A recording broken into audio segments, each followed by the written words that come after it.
Alright, what's up, fuckers? This is the first trial run of the podcast I'm going to start doing here pretty soon. Trying to get everything lined up and have as many, not have many fuck-ups in the process of doing it. So I'm doing a trial run solo at first. We're going to try to shoot for about 30 minutes tonight. And obviously hopefully between 20 and 30 minutes. I just want to give it a trial run.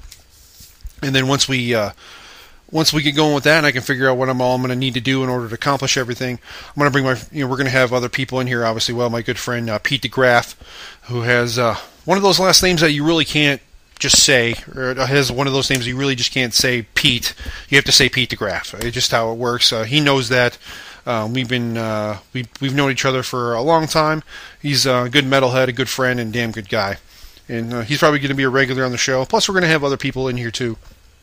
Good friends of mine and things like that. So part of the reason we're going to be doing this podcast is I just want to give my spin on everyday life and different topics that are going on around the world, and talk about metal and music and man stuff, boobies, drinking, and that's pretty much how we're going to handle things. We're not going to take it really too seriously. This is going to be a lot of unedited, and we're just going to sit back, relax. We're going to have a good time, and hopefully the people out there listening are going to have a good time too. And that really is the goal in the whole thing. So a lot of times when, if you're into metal already, you have what's called a metal moment, where you were kind of baptized into the trade, if you want to put it that way. Metal's the kind of thing that's you don't gradually get into. You don't gradually like just all this. You don't gradually just say, oh, well, I kind of like metal, or I kind of don't. I only like this. I don't like that. It's not like that. And I think Rob Zombie put it best. And just to somehow this works. Is I never met that guy who was like, oh, well, I was into Slayer for like a summer. He goes, I've only met that guy who has Slayer carved into his chest. And when I heard that the first time, I totally fell on the floor laughing, because that's how it is. Metal's the sort of thing you either get it or you don't. There's no second way around it. There's no bullshit. It's either you like heavy metal or that's it. And there's no questions. So my metal moment came about 13 years ago.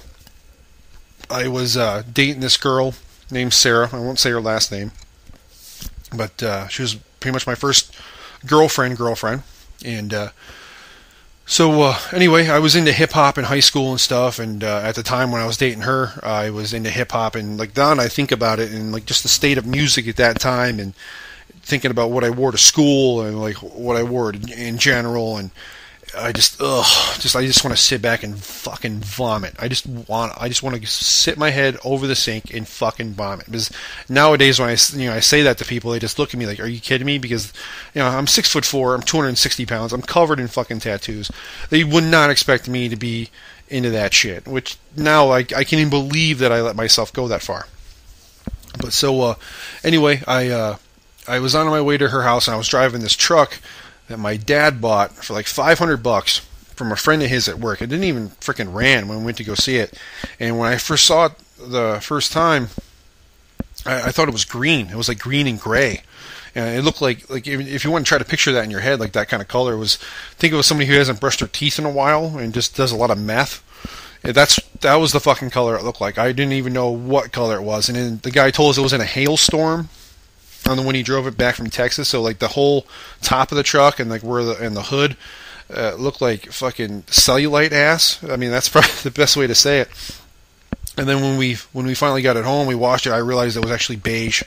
And then my dad spent like 2 days fixing it. And so he paid $500 for the truck, and then I spent another $300 of my own money from working at, cash. It was cash and carry back then. It's Sweet Bay now, as a stock guy. Best job I ever had, though, by the way. Like, I've had lots of jobs, and this is by far probably the best one, even though I was 17 years old at the time.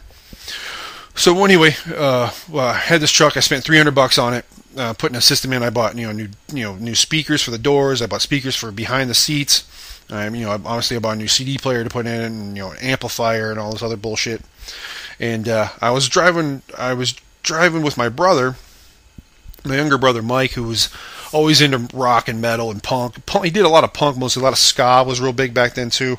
And I always used to give him shit about it. I'm like, dude, it was, I thought how most people still think today, that metal's all about, Satanism and devil worship and, wanting to kill everybody and, not putting up with other people's nonsense. And that's so not true. Like, I wish I could, like, just put up a billboard that just doesn't, it says metal doesn't do that. Like, it's, if you listen to metal, you would know that that's not what it's about.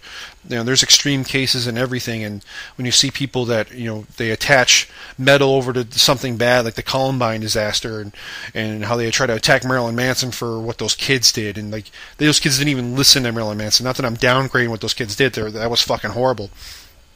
And but like that's what the media does, to downplay metal, to tell everybody that it's bad, and they don't want you to listen to it. But 99.9% of metal is not about hate. It's not about killing anybody. It's about being empowered with yourself and taking on a self-revolution, basically, and not believe everything that everybody tells you. So anyway, we were driving with my brother, and I just bought, I think Nelly had a new record come out that same year. It was called Country Grammar, and he was blowing up. He was all over MTV and just getting huge, and the stupid video that he had was all over, like, what this Total Request Live with Carson Daly. What a fucking tool that guy was.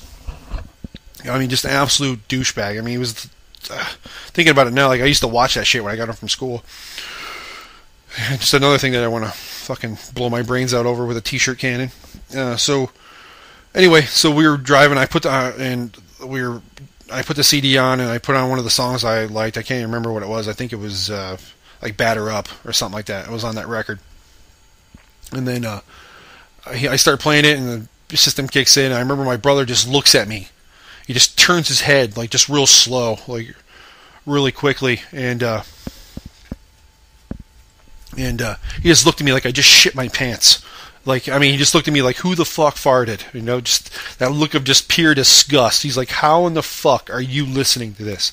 He was just, ugh. You just looked. I'll never forget that look at his face. It was just like I literally, like I said, like I just shit my pants, and he's getting a whiff of it, And he goes, "What the fuck is this?" I said, "It's Nelly, man. What the fuck is your problem?" And he goes, "I got a big problem with it." And then I'll never forget this as long as I live. He goes over, he leans over, he presses eject on the CD player, grabs the CD, rolls down his window, and this is like a 1989 pickup truck, so it still had fucking roll down windows, with brown interior. Oh, so bad. So he rolls down the window with his one hand, and then chucks it like a fucking frisbee right out on the road. And I remember because then when you took the CD out, the whole system shut down. I remember I could almost hear it hit the ground. Like I feel it go, whew, and then just pink, pink, pink, pink, pink. And I'm like, and then I flipped out. I'm like, dude, I just fucking bought that CD. Why did you throw it out? Like, I was so pissed. Like, if it wasn't my brother, I probably would have fucking pulled over to the side of the road and just let him out. Like, I would have fucking opened the door and kicked him out, like mobsters used to do. And he's like, no, we're not listening to that. No way. Not going to happen. He goes, I'm going to play something for you, and you're going to fucking like it, and you're going to shut up. I'm like, all right, fine, whatever. At this point, I was so fucking mad, I didn't want to listen. I was like, dude, I'm too pissed to listen to anything. And he says, great. That's the perfect mood you need to be in to listen to this. So, so he goes through a CD book. He had one of those big fucking CD books. I remember when we were kids, that's all he would spend his money on. We would get allowance from my parents. Excuse me. And we would get allowance from my parents, and he would take that money and just spend it on CDs. That's all that he did. He had this huge CD book. And I think he still has it now, and even though this was 12, 13 years ago. And so he goes through his CDs, and he's like, and it was dark out, so I wasn't really paying attention. Plus, I was driving at the time, so I wasn't paying attention to what he was grabbing. So he goes through his CD book, he grabs out a CD, and he puts this in, and he scrolls through. I can't remember what number it was. And he goes, just listen to this. And then this howl sound, this wolf howling sound comes on. I'm like, what the fuck is this? Like what kind of song slipped off with a wolf howling? And then the song kicks in. It was Dig Up Her Bones by the Misfits. And the first riff of that song, and you just hear it go, and then I remember as soon as that song kicked in, like after that howl, like I felt the hairs on the back of my neck stand up, and like I started, and like the pissed off look I had in my face just kind of flipped and started to turn into like a weak smirk. and then I can feel I can feel the hairs on my arms starting to stand up too. I was getting goosebumps. Like, holy shit! Like, why am I getting goosebumps over a song? I never had that happen. And even listening to hip hop or rap and all that stuff, I never had that happen before. So I listened to the song for about a minute or so, and I'm like, holy shit! Like, and it's only about like a 2.5 minute or 3 minute song. So I'm like, and to be honest with you, I was fucking getting aroused. I got a fucking hard on. I had a 3/4 chub going to see my girlfriend. And I was picking her up, and we were going to go somewhere with my brother. And I remember just listening to it, and like by the time the song ended, we were at a stoplight, and he goes, I'm gonna play it again. I'm like, I didn't say a word. I just was totally stunned. I was totally shocked that I felt like for the first time in my life, I didn't hate what he was listening to. Because I always, like, he would play stuff at the house and be like, dude, what the fuck is this? Turn this off. Like, I fucking can't stand this. And now when I think about it, like, I should have been hooked back then, but I just wasn't. So he played it again, and then the same thing happened. I got tingly. I just, like, this is, and then he played it one more time on the way to her house, and by the third time I was fucking banging my head. I knew the hook, which was great. I started singing along, and he goes, look at me, he goes, yeah, you're welcome. And now that I think about it now, like, that was probably the greatest thing he's ever done. And those are the two looks he would like. The look of disgust when I was playing that Nelly record, and then when the third song ended, or the third time he played the song ended, he just looks at me and goes, yeah, you're welcome. And I think about it to this day, and it still just always makes me laugh. So, yeah, that was my metal moment. And after that, like, it was game fucking on. And that's the part of being into metal. You're either in it or you're not. Like, there's no fucking half-assing it. So I went home a couple of days later, and I literally threw out all my rap CDs. I had a big book like he did, and excuse me, and I threw out all my rap CDs. I didn't really throw my clothes. I had a lot of hip hop style clothes, and I think about it now, I'm just like, oh god, I can't believe I wore that shit to school. Just like, that was not the image I wanted to portray. And like when I think about it now, here I'm 6'4", 260. I'm covered in fucking ink from head to toe. I'm thinking about it now, like I can't even picture myself wearing that crap. I'm happy in my DCs, my band T-shirts, and my blue jeans, and I'm a happy camper. So I went home. I threw all my rap CDs away. I tucked my hip hop clothes in the closet somewhere, and I went out and I bought 2 pairs of Dickies, and I bought some different shoes, and I bought some. But this was probably a couple weeks afterwards, so. By that time I already bought some other rock, punk and hard rock CDs, and my brother let me have a couple of his that he didn't want anymore, that he had doubles of. So I went out and I bought band T-shirts from, I don't think Hot Topic was at the mall at the time. So there was another shirt store there, so I bought like 5 or 10 T-shirts, and within a month or so I was totally infused with the whole genre.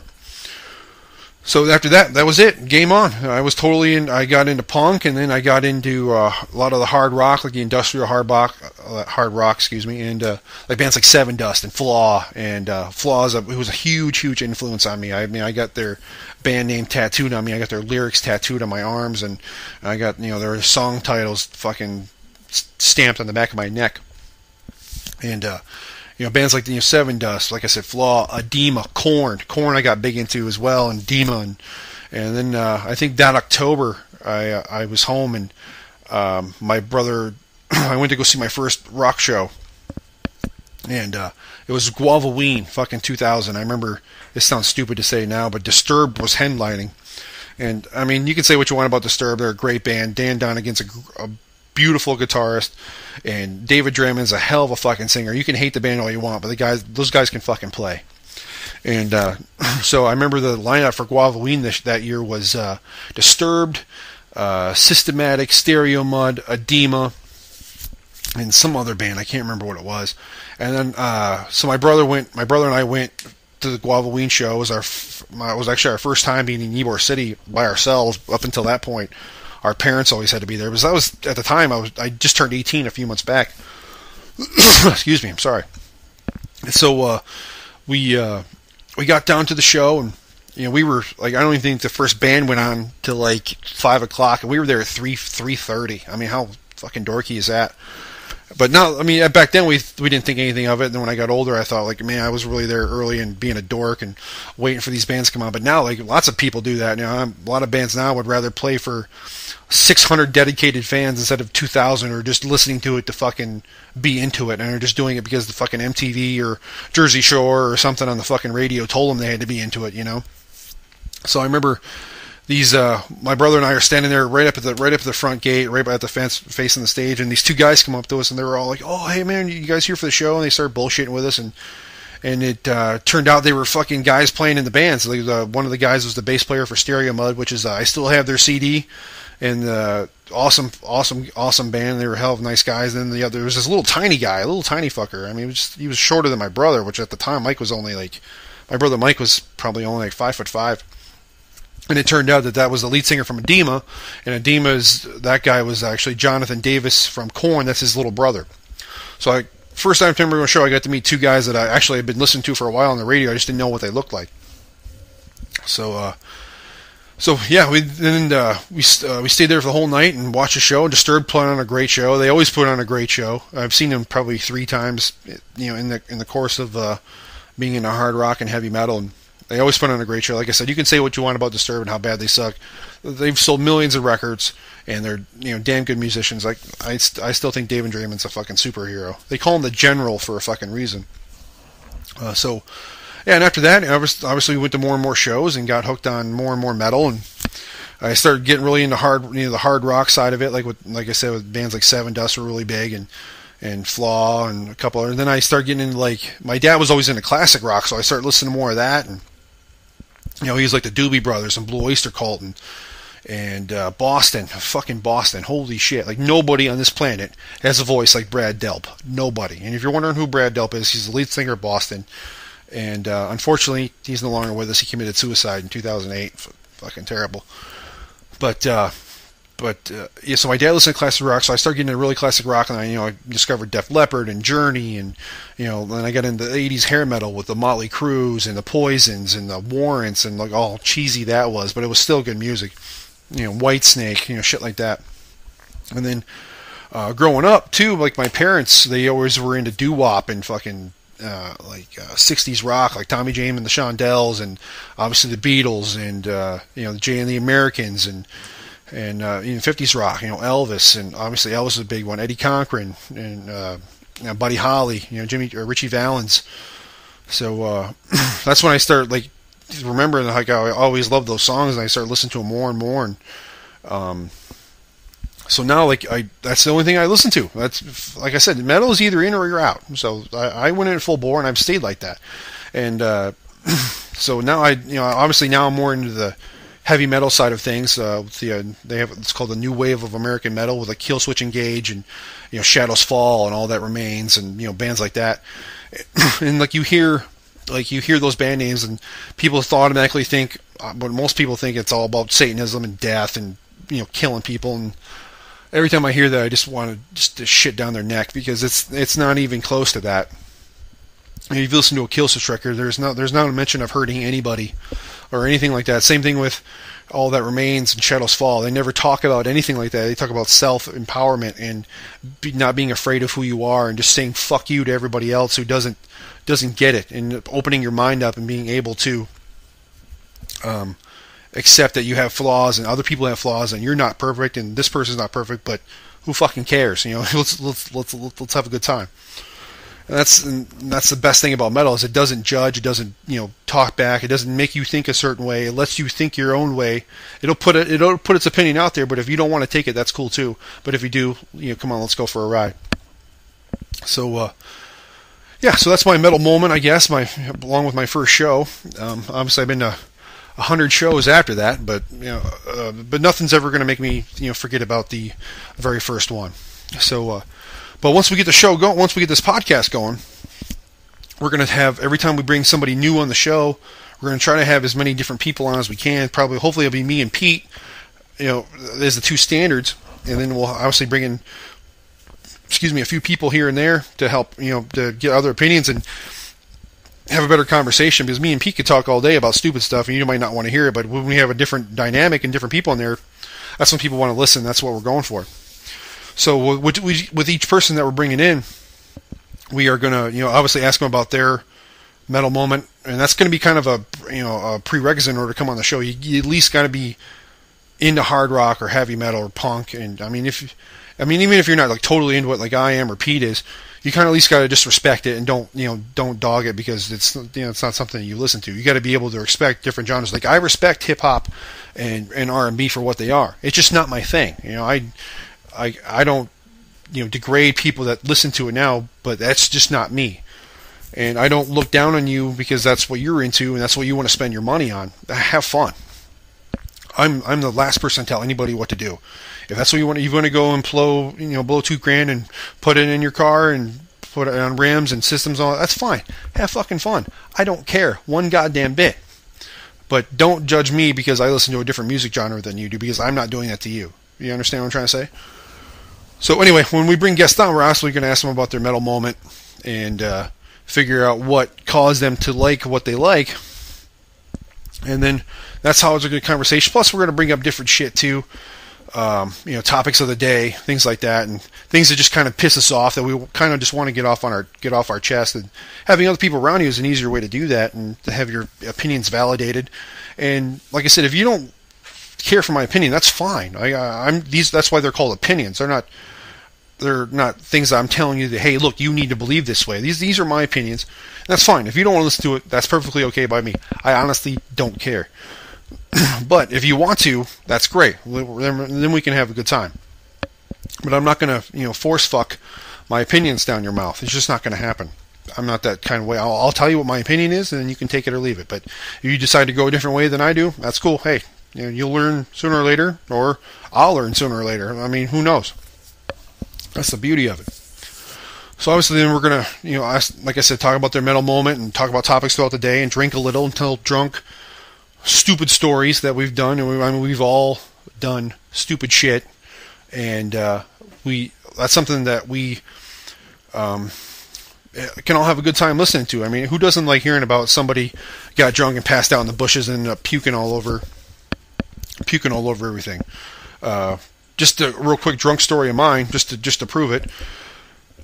One night, the Absence was playing at who's a heavy metal band from around here in Tampa. All the guys are locally here, and they were playing at Bourbon Street. And when they just got signed to Metal Blade Records, which is a big metal label, and like they got signed to a 5-record deal, which is fucking huge. Like for a band out of Tampa to get a 5-record deal from a huge label like Metal Blade, that's fucking crazy. Like bands like As I Lay Dying and Cannibal Corpse only got like 2 or 3 to fucking start off with. So, so these guys, and I don't know where I was working at the time, but I didn't work the next day, and I was living not too far from where I'm living at now. And I remember I just got so drunk. I knew the bartender from working in bars for a while, and she just kept hooking me up on drinks and hooking me up after drinks. I think I spent about $100 on beer alone.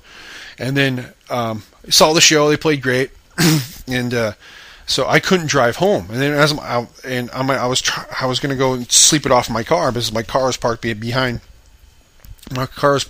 Bourbon Street. And I was just going to go sleep it off in the car, and I'll wake up in a couple hours, and I'll be sober enough to drive home. So on my way out, I ran into 2 friends of mine. They're like, "Oh no, dude, you're not driving. I'll drive your car, and then we'll just follow you up there." So my buddy Jimmy, and I think the other guy's name was Tony. He was a friend of Jimmy's.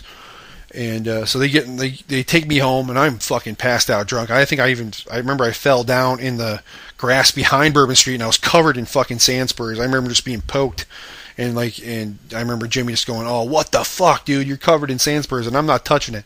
So I had to lay down in the back of the car because they hurt when I went to go sit down. So when I got home, they put me.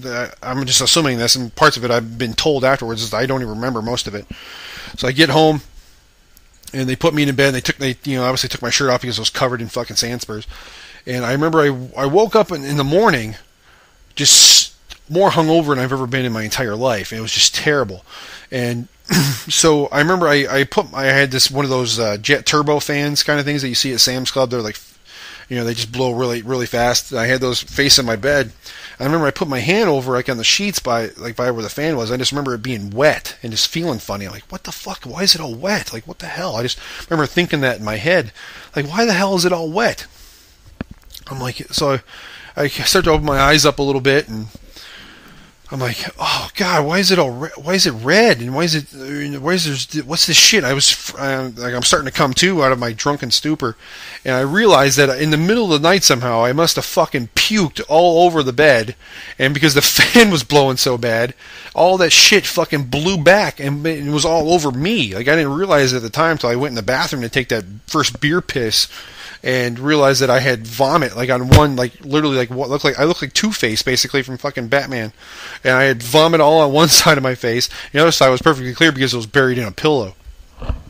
And I just remember going back in my room, and I'm like, oh my God, I can't believe this has happened. I guess I passed out when I got home, and like the guys took pictures of it on their phones and were sending it to me. And I'm like, oh jeez, good thing that we didn't have Facebook, or I don't think MySpace was real big at that time, so they weren't going to post any of that shit. But look, those are the kind of stories that we're going to tell. I mean, I got 100 of them. Everybody does. So that's the kind of thing that we're going to do with this podcast. Hopefully it's going to kick off here pretty soon. We're not 100% with the name yet. I got a top 3. I've had some really good suggestions from a good friend of mine, Carmine, who we're going to have on the show. My brother Mike, who obviously introduced me to hard rock and heavy metal and punk. He came up with one, and then my buddy Pete DeGraff, obviously that I talked about already, he had a name too. So we're going to kind of sit down and brainstorm a little bit and come up with a name, and then we can come up with a logo.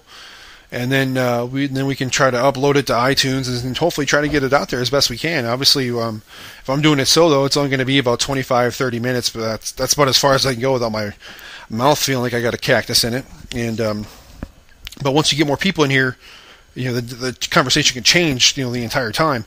So we're gonna, obviously the podcast will go a lot longer at that particular point. But we still got some details to work out, like I said, and hopefully we're going to get things squared away here, and hopefully in the next few weeks we'll get jamming. We'll have our first episode. We'll have the name down, and then we'll have a revolving cast of characters on here. Hopefully we'll have a good steady cast, but obviously, like I said, I want to get as many opinions and many different ways of thinking and different shit like that, as many as we can. The more the merrier, in my opinion. If I could have 10 people in here, I would, but I don't think that would work very well. Maybe 3 or 2, 3 or 4 at the most. Probably 3 at the very most, to be honest.